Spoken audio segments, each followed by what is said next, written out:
नमस्कार दोस्तों, आज हम आपको नाग पंचमी की कहानी सुनाने जा रहे हैं। एक साहूकार के 7 बेटे और बहू थे। सातों पुत्रों की बहुओं में सबसे छोटी बहू के पीहर नहीं था।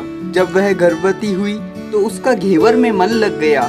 एक दिन वह कुएं से पानी लेने जा रही थी तो साथ में घेवर भी छिपा कर ले गई और कुएं पर मटके के नीचे छिपा कर रख कर निमटने चली गई। उसके जाने के बाद वहाँ पर एक नागिन आई और उसने घेवर खा लिया और बोली, यदि गाली देगी तो उसे डस लूंगी, नहीं तो माला माल कर दूंगी। बहू ने आकर देखा तो बोली, कोई मेरे जैसी होगी, जो खा गई उसका मन भी चला होगा। तब वह पानी भर के जाने लगी तो नागिन आड़ी आ गई और बोली, कुछ मांग। बहू बोली, वैसे तो मेरे पास सब कुछ है, एक पीहर नहीं है। तब नागिन बोली, जब तुझे किसी चीज की जरूरत हो तो एक चिट्ठी भाभी के पास रख जाना। बहू का जब 8वें पूजने का टाइम आया तो वह एक चिट्ठी में सब सामान लेकर भाभी के पास रख के चली गई। तब नाग देवता मनुष्य का रूप धारण कर धर्म भाई बनकर बहुत सामान लेकर आए। उसके पास जलवा पूजने का बहुत सामान आया। देवरानी जेठानी ताना मारने लगी कि हमारा पियर है तो भी इतना सामान नहीं आया। एक दिन बच्चा झाड़ू उजाड़ने लगा तो जेठानी बोली, तेरे नाना मामा अमीर हैं, सोने की झाड़ू दे देंगे, हमारी झाड़ू मत उजाड़ो। तो नाग देवता सोने की झाड़ू दे गए। तो जेठानी देवर से बोली, तुम्हारा ससुराल इतना अमीर है तो कभी आप वहाँ जाओ। तब उसने अपनी पत्नी से बोला, मैं तो अपने ससुराल जाऊंगा, मैं ससुराल देखूंगा।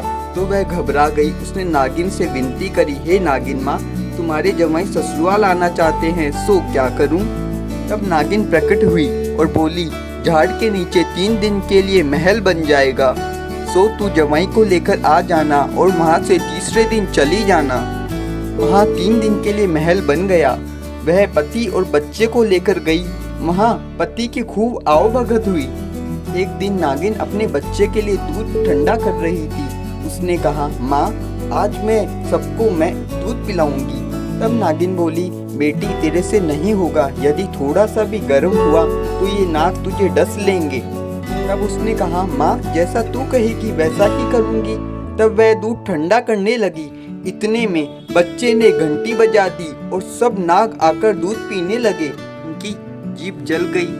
तब नाग उसको डसने लगे। तब नागिन ने आकर उनको कहा, ये तुम्हारी धर्म बहन है, इसे माफ कर दो। तो सब शांत हो गए। उसके 3 दिन पूरे होने आए तो उसने अपने बच्चों को रुलाना चालू कर दिया।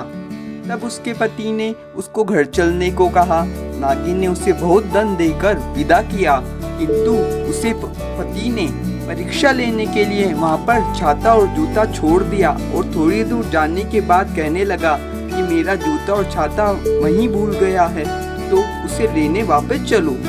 तब वह घबरा गई और उसको बोलने लगी, तुम्हें इतना धन मिला है तो एक छाते और जूते के लिए क्या वापस जाना? वह नहीं माना और वह वापस जाने लगा। वह वापस वहाँ पर पहुँचा तो उसे वहाँ पर कोई महल नहीं दिखा। झाड़ पर छाता और झाड़ के नीचे जूते रखे हुए थे। यह देखकर वह बहुत गुस्सा हुआ। अपनी तलवार निकालकर पत्नी से कहा, सच बताइए क्या बात है? उसने पूरी बात बता दी। वह शांत हो गया। हे नाग देवता, उसको दिया वैसे सबको देना, कहते सुनते हुंकारे बढ़ते को। जय हो नाग देवता की।